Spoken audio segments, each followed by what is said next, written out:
The screen is black. No music. No sound at all. Then your heartbeat, played back to you through your headphones. Then a second beat. Slower. Not yours. You have already done it.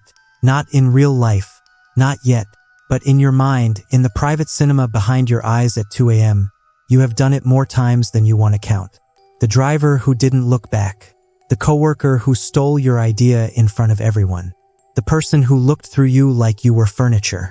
You imagined something. Something specific. Something that lasted longer than a flash. And then you buried it. Everyone buries it. But here is the question nobody ever asks. Where does it go when you bury it? Level 1, the collector. You are, by every measurable standard, completely fine. Clean apartment. Strong performance reviews. You smile at the right times and ask about people's weekends and produce a convincing enough simulation of caring that nobody has noticed the difference yet. But you collect things. Not objects. Impressions. The specific feeling of being dismissed. The weight of a sentence that ended before it reached your name. The look someone gives you when they've already decided you're not worth their full attention. Your Notes app has a folder called Ideas. There are 341 entries. The most recent one says, Marcus, Tuesday. Repeated exactly what I said, louder, to the room. Everyone nodded at him. You don't know what you're going to do with any of it. You just know you're not ready to delete it. This looks like sensitivity. It reads as someone who takes things too personally. It is the first note in a song that hasn't started yet. Level 2, the student. You have started studying people, not in a self-help way, in the way an engineer studies a machine not to appreciate it, but to understand exactly where it breaks. You know every cognitive bias now. Which ones make people trust too fast? Which ones make them doubt their own memory? Which ones make them feel chosen instead of targeted? You've started a notebook, physical, black cover, no cloud backup.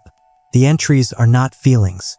They are observations, timestamps, the gap between what people say and what their hands do when they say it. You tell yourself you're just a curious person.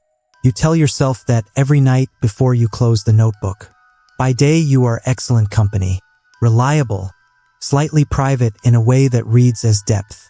Your manager calls it emotional intelligence. A friend says talking to you feels like being fully seen. You smile. You think about what fully seen would actually mean if they looked even slightly closer. You enjoy that thought more than you should. Here is what nobody tells you about level 2. This is where most of them lived. Permanently, invisibly, functioning perfectly, intellectually alive, carrying a map of human weakness with no current plans to use it. The key word is current. Stop. Before we go further, every person who reached level 7 passed through exactly these first 2 levels. Quietly, without a single person noticing. Not because the people around them weren't paying attention. Because level 2 is engineered to be invisible. Level 3, the performance. You have built a second self. Most people have versions of themselves, work version, family version, first date version. The difference is that theirs are variations. Yours is a construction, built from observation, field-tested, refined until you sometimes forget where it ends and the original begins. If there is still an original, you know that real laughter involves the eyes before the mouth. You've practiced the involuntary crinkle. You know the most trusted people in any room are the ones who remember small details. A pet's name, a promotion someone was nervous about, a trip mentioned once and never again. You remember everything, not because you care, because information is infrastructure. The unsettling thing about level 3 is how good it feels. You have never been more liked, more trusted, more woven into the fabric of other people's lives. And underneath all of it, where emotion should live, there is a low, steady hum. Not emptiness, more like a waiting room, neutral, functional. You always seem so grounded, someone says tonight. You smile. Left side is slightly higher. Asymmetry reads as authentic. I've had a lot of practice, you say. They laugh, thinking it's self-deprecation. You were not joking. Before the next level, something this kind of video never says. What I just described is also the profile of a child who learned to survive. Children in unpredictable homes learn to read rooms before they learn to read books. They build masks not for power, but because exposure was dangerous. Level 3 is not born evil. Level 3 is born afraid.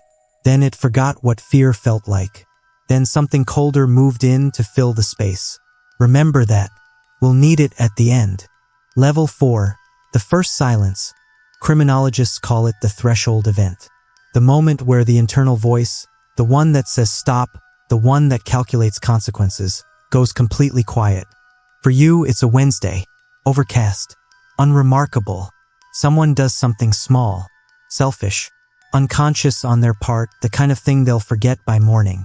But you have 341 entries in a folder called Ideas. And this feels like the 342nd. You follow them. Not to do anything. You tell yourself that. You follow them the way you'd follow a loose thread. Not because you have a plan, just because letting go feels wrong. They pull into a parking lot. They get out. They don't look back. You sit in your car for 22 minutes. Then you drive home. Make tea. Sit in the dark. And you notice something. No guilt. Not a flicker. That is not the frightening part. The frightening part is what you felt instead. Clarity. Rightness. A room finally ordered after months of chaos. You open the notebook. You start a new section. You don't give it a title. You don't need to. Level 5. The architecture. You have rebuilt your entire life around control. You wake at 5:12 a.m. Not 5 o'clock, that's ordinary. 5:12 because you chose it. Because it belongs to you. Your rituals are exact. The sequence matters. A disrupted morning creates friction you feel in your back teeth by noon. You've started leaving markers. Not evidence markers. Private. Invisible. A specific angle. A particular arrangement. The number 11 placed where only you will ever know to find it. Why 11? You've stopped needing to know. Some things are true before they're explained. Your colleagues call you the most dependable person they've ever worked with. Meticulous. Trustworthy. Someone who never misses a detail. Systems, you say. It's all just systems. They nod. They admire it. They have no idea that the system includes them. That they are variables in a model that has been refining itself for years. Here is what 40 years of behavioral research shows. The thing that separates people who stop at level 5 from those who don't, it isn't impulse control. It isn't conscience. It isn't even opportunity. It is whether they still believe other people are real. Not human. Real. Matching. Possessing an interior life as vivid and desperate and hopeful as their own. When that erodes, slowly, the way a photograph fades, the final levels open. We are almost there. Level 6, the philosophy. By level 6, you have built a replacement morality. Not an absence of ethics. A competing system. Internally consistent. Assembled from real ideas, stripped of nuance, until they say exactly what you need them to say. You believe in a hierarchy of awareness. Not race. Not gender. Something subtler, those who see clearly versus those who need comfortable lies. You believe you are among the former. You have always believed this. Level 6 just gave it language. You show pieces of it at dinner parties, disguised as thought experiments. People find you fascinating. You think so differently, they say. You think you have no idea. The most dangerous thing about level 6 is not its conclusion. It is that the reasoning is not entirely wrong. It is built from real observations. It simply follows them off a cliff and calls the fall enlightenment. Level 7, the ordinary, this is the part that breaks the researchers. Level 7 does not look like anything. Not brooding. Not still. Not the Hollywood version with the cold stare and the tailored suit. That is a costume we invented so we could recognize this in the wild. Level 7 looks like the neighbor who shoveled your driveway without being asked. It looks like someone who cries at the right movies, calls their family on holidays, remembers your birthday. Level 7 buys cereal at 9 p.m. on a Tuesday, picks the blue box, drives home within the speed limit, waters the plants, and inside, in the part no one ever reaches, there is a vast and total silence where other people's weight should register. Not hatred. Hatred means the other person still has enough reality to provoke something. This is quieter than hatred. This is 7 billion people reduced to background noise. And the person in the cereal aisle goes home and locks the door, and the night looks completely ordinary. Because it is. That is the only horror left to tell you. Think about the moment in this video where you felt most recognized. Was it level 1? The folder. The 341 entries. Was it level 3? The performance. The warmth that doesn't reach something underneath. Was it the relief in level 4? That quiet, unjustifiable, shameful relief? That recognition is not a confession. That is called being human. The difference between you and level 7 is not the presence of dark thoughts. Dark thoughts are ancient. Dark thoughts are human. It is one single thing. Whether another person's existence still registers as real to you. Not someone you like. Not someone you forgive. Just real. Just weighted. Just matching.